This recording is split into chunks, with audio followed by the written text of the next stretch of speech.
व्यक्ति को अजय सिंह पर 36 मुकदमे थे। हमने कहा कि नहीं, ऐसे लोगों को हम राजनीति में पैठ जमाने नहीं देंगे, फिर सेकंड शाहबुद्दीन बनने नहीं देंगे। पार्टी को स्वागत है आपका एफएस न्यूज़ में और मैं हूं अनिल।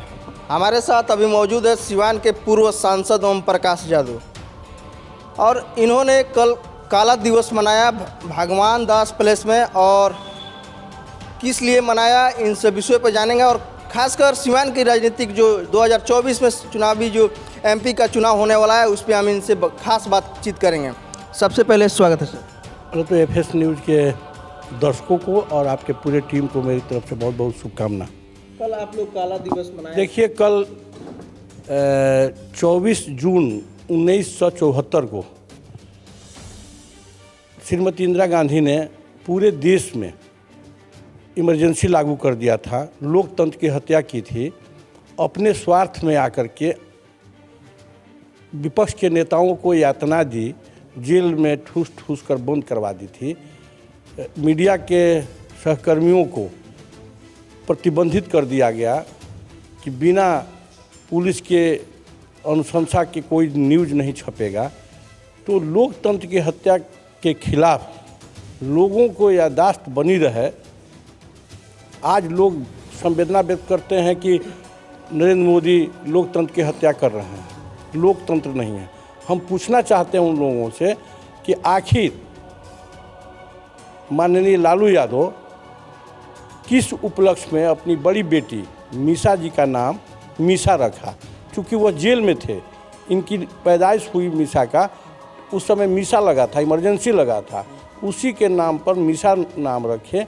और आज फिर से कांग्रेस के गोद में बैठकर की हत्या किया, इमरजेंसी लागू किया। आज उसी के गोद में बैठकर नीतीश कुमार और लालू जी राग आलाप ला रहे हैं। बैठक हुई थी दो तीन दिन पहले राजद का पटना में, सभी नेता राज्य से अलग अलग राज्य से नेता आए हुए थे।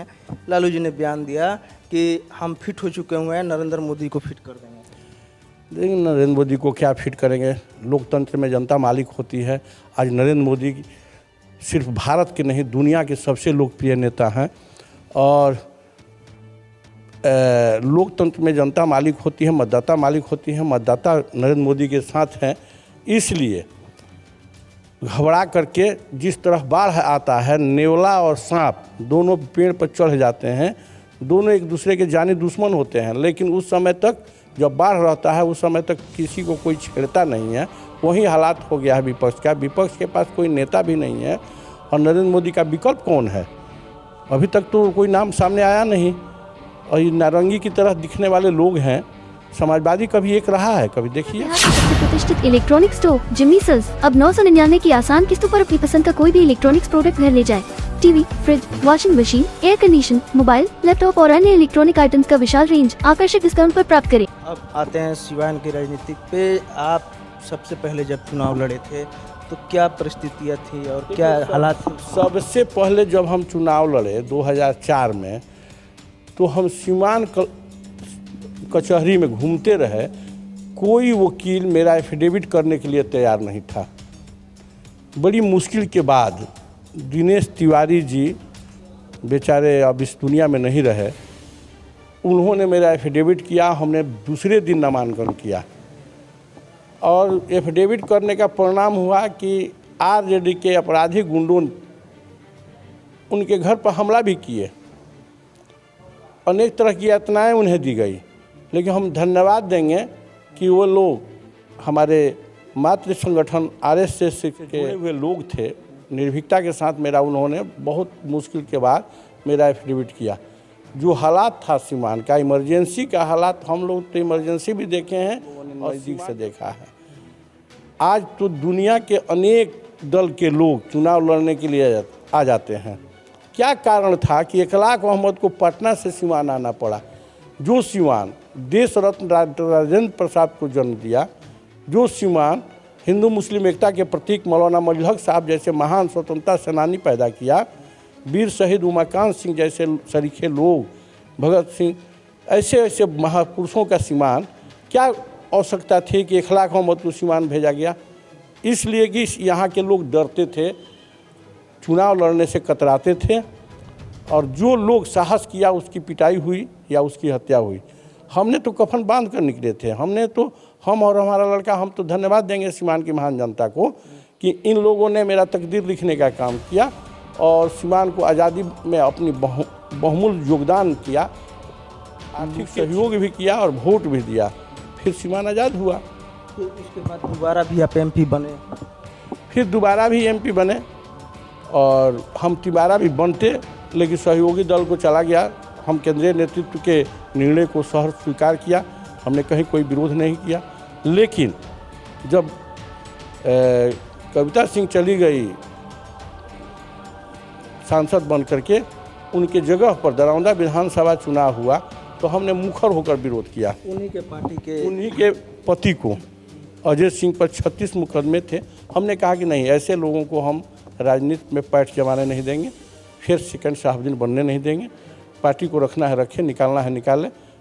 और हमने कर्णजीत उर्फ व्यास सिंह को खुला मदद किया। वो जदयू के ही श्याम बहादुर सिंह ने बयान दिया था कि सिटिंग MP का भी टिकट। अब तो उन लोगों के पार्टी की बात है, उन लोग टिकट, पार्टी निश्चित रूप से गंभीरतापूर्वक विचार कर रही है। हमारे शीर्ष नेतृत्व जो निर्णय लेगा, हम निर्णय के साथ हैं।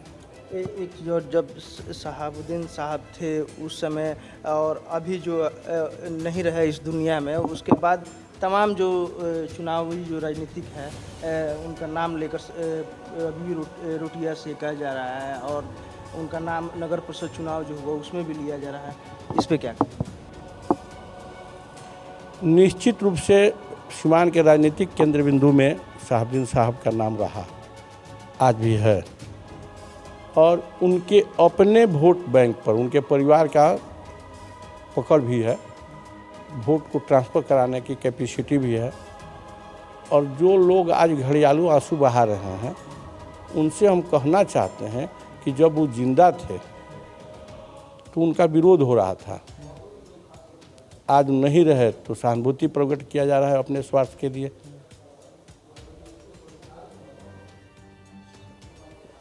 आपने तो उनके जो लड़के थे FIR बनाया में आया तो आप उनके साथ थे कि बोले कि निर्दोषी को सजा हो, निर्दोष को बचाया जाए? मेरा शुरू से सिद्धांत रहा है कि निर्दोष को फंसने नहीं देना है और दोषी को बचने नहीं देना है।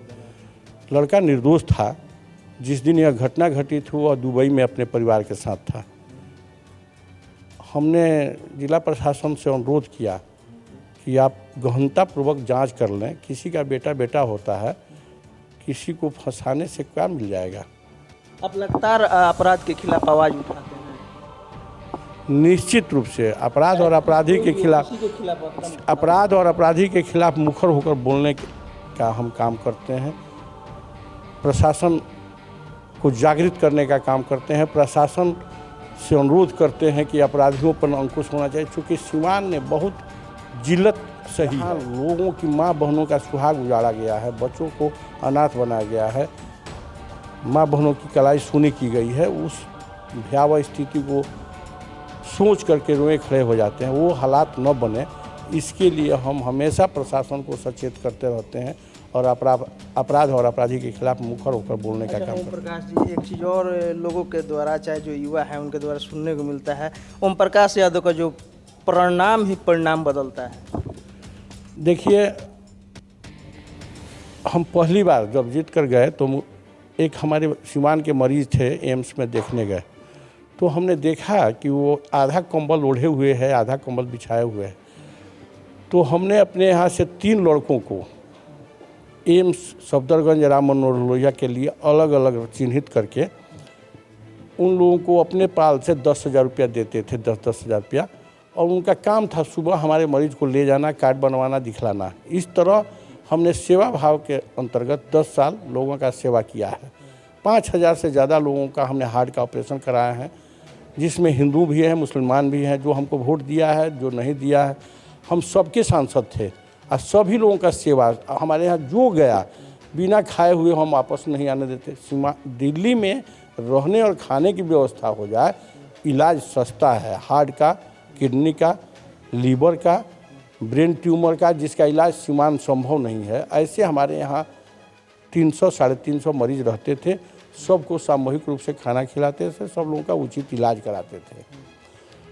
आज क्या हालात हैं, जदयू के नेताओं से पूछा जाए कि उनके सांसद क्या कर रहे हैं, उनके लोग क्या कर रहे हैं।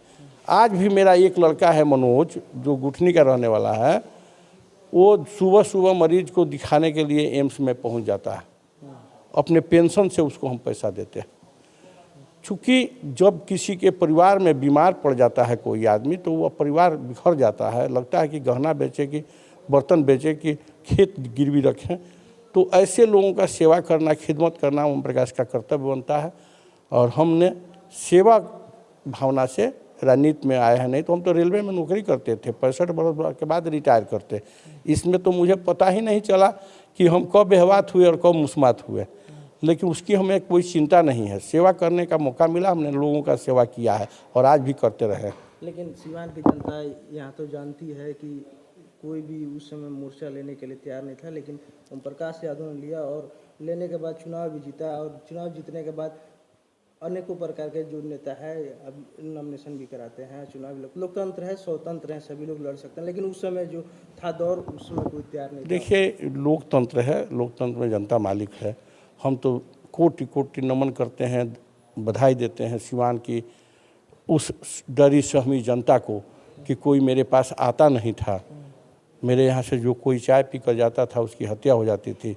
जिस दुकान से कोलगेट साबुन खरीद लेते थे उस दुकान को बंद करा दिया जाता था।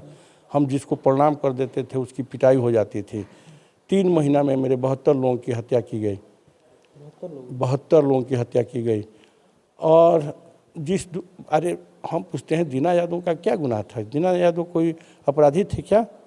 गुनाह सिर्फ इतना ही था कि उनके दुकान में हमने लिट्टी चोखा खा लिया था 11 बजे रात में और दूसरे दिन उनकी हत्या कर दी जाती है। हमसे कोई बात नहीं करता था। हरेंद्र कुशवाहा मुखिया थे, बेचारे हमारे घर आए, चाय पी कर गए, SDO गेट पर उनकी गोली मार कर हत्या कर दी गई, बम मारा गया, बेचारे मर गए। सुरेंद्र पटेल, वकील पटेल, सुरेश कुशवाहा, ऐसे अनेकों मित्रों का हमने शहादत कुर्बानी देने के बाद सीमान को आज़ाद कराया। और हमने आज़ाद नहीं कराया है, सीमान की महान जनता ने निर्भीकता का परिचय दिया। वोट देना और प्राण देना दोनों एक था। उस समय लोगों ने खुल करके एक स्वर से निर्दलीय उम्मीदवार को वोट दिया, खटिया को उड़नदस्ता बना दिया, तब जाकर सीमान आज़ाद हुआ। तो अपराध और अपराधी के खिलाफ मेरा संघर्ष हमेशा जारी रहता है। अच्छा, एक और अहम सवाल, सिसवन जो ओवर ब्रिज ओवर ढाला है, इस पे आप देख सकते हैं कि कितना लंबा जाम लगता है और आए दिन यहाँ पे लोग जो एम्बुलेंस से आते हैं इलाज करने के लिए घंटों वहाँ पे खड़े रहते हैं। सर, इसके बारे में क्या कहिएगा? सिसवन ढाला की स्वीकृति रेलवे मंत्रालय द्वारा जब हम सांसद थे उसी समय बिहार का सबसे प्रतिष्ठित इलेक्ट्रॉनिक स्टोर जिमी सेल्स अब 999 की आसान किस्तों पर अपनी पसंद का कोई भी इलेक्ट्रॉनिक्स प्रोडक्ट घर ले जाए। TV, fridge, washing machine, air condition, mobile, laptop और अन्य इलेक्ट्रॉनिक आइटम्स का विशाल रेंज आकर्षक डिस्काउंट पर प्राप्त करें।